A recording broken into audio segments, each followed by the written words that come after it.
अस्सलाम वालेकुम। Today topic is 12.14 telescope.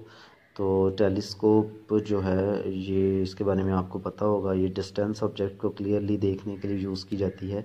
तो ये भी चैप्टर का एक लॉन्ग क्वेश्चन है। ये भी जैसे कंपाउंड माइक्रोस्कोप आपने कल सीखा था, तो उसी तरह आपने इसको भी अपनी हेडिंग्स के साथ जो इन्होंने बनाई हैं आपने अटैम्प्ट करना है।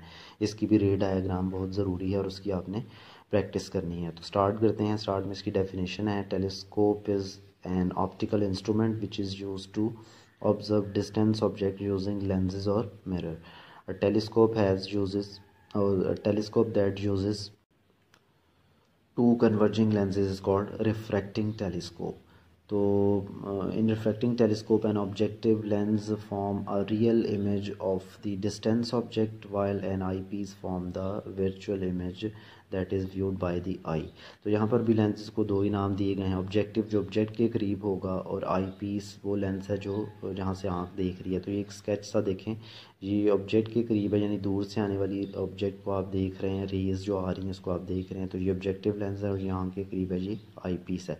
तो माइक्रोस्कोप की तरह ये जो है, ये भी जो ऑब्जेक्टिव लेंस है ये रियल इमेज बनाता है। इसके लिए सॉलिड लाइन यूज़ करेंगे रे डायग्राम में, और ये आई पीस वर्चुअल इमेज मैग्नीफाइड बनाता है, तो इसके लिए डॉटेड लाइन यूज़ करेंगे।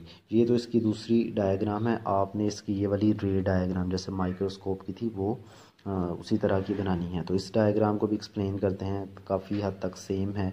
ये आपके पास कोई दूर ऑब्जेक्ट है, यहाँ पर क्योंकि ऑब्जेक्ट दूर है तो हम उसको ऑब्जेक्ट को हम शो नहीं कर सकते। तो ये दूर से आने वाली किसी ऑब्जेक्ट की तरफ से रेज जो आ रही हैं उनको रिप्रेजेंट किया गया है। यहाँ से इसका स्टार्ट है और ये रेज लेंस में से रिफ्रैक्ट होने के बाद ये जो लेंस ऑब्जेक्ट के करीब था, ये ऑब्जेक्टिव लेंस है, ये इमेज बना रही है। ये इमेज जो है ये दूसरा लेंस जो आई पीस है इसकी फोकल लेंथ और ऑप्टिकल सेंटर के अंदर आ रहा है, तो फिर ये इसका मैग्नीफाइड इमेज बनाएगा जो कि ये है। तो यहाँ पर भी आप देखें उन्होंने सॉलिड लाइन यूज़ की हैं रियल इमेज के लिए और वर्चुअल के लिए डॉटेड लाइन। यहाँ पर इस टॉपिक में और की रे डायग्राम में और जो कंपाउंड माइक्रो में डिफरेंस ये है कि इसका आई पीस बड़ी फोकल लेंथ का, सॉरी ये ऑब्जेक्टिव लेंस बड़ी फोकल लेंथ का है और आई पीस स्मॉल फोकल लेंथ का है। ये नीचे फोकल लेंथ शो की भी है, एफ ई यहाँ से यहाँ तक है, या दूसरी तरफ भी ले सकते हैं, ये दोनों तरफ। और जो ऑब्जेक्टिव लेंस है इसकी फोकल लेंथ यहाँ से यहाँ तक है, एफ ओ। तो इसकी मैग्नीफिकेशन के लिए है, ये टॉपिक भी ऐसे दो हेडिंग्स के साथ ही है। तो ये I1 इमेज I2 ये जो रिप्रेजेंट किए हुए, ये फर्स्ट इमेज I1 है, ये I2 है।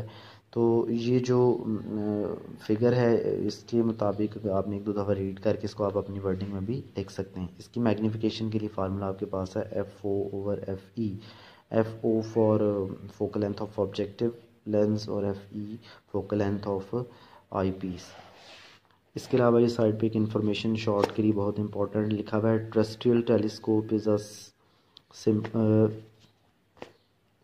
Similar to the refracting telescope. ये टेरेस्ट्रियल टेलीस्कोप भी होती है, ये भी रिफ्रैक्टिंग टेलीस्कोप की तरह की होती है, लेकिन exactly with an extra lenses. जब इसमें सिर्फ दो लेंसेज होते हैं, जबकि इसमें एक्स्ट्रा लेंसेज होते हैं जो ऑब्जेक्टिव और आई पीस के दरमियान रखे जाते हैं।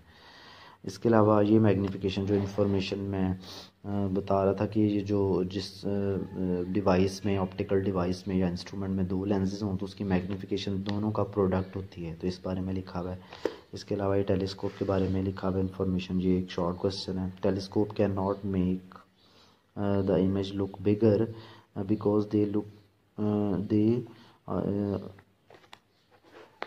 दे are too far away, but there are something important that telescope can do, it make stars look brighter। तो ये इन्फॉर्मेशन आप रीड करेंगे, इसमें लिखा हुआ है कि जो टेलीस्कोप है ये इमेज को मैग्नीफाई नहीं करती जैसे कि माइक्रोस्कोप करती है। इसका काम है कि जो डिम स्टार हैं दूर से उनको ज़रा ब्राइटर बना देती है ताकि वो क्लियरली व्यू किए जा सकें।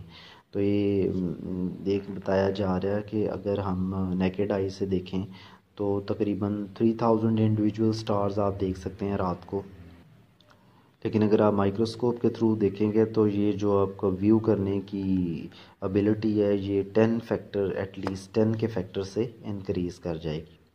तो ये पूरी जो इन्फॉर्मेशन है ये आपने शॉर्ट के लिए तैयार करनी है। बाकी ये दो हेडिंग के साथ ही टॉपिक अटैम्प्ट होगा।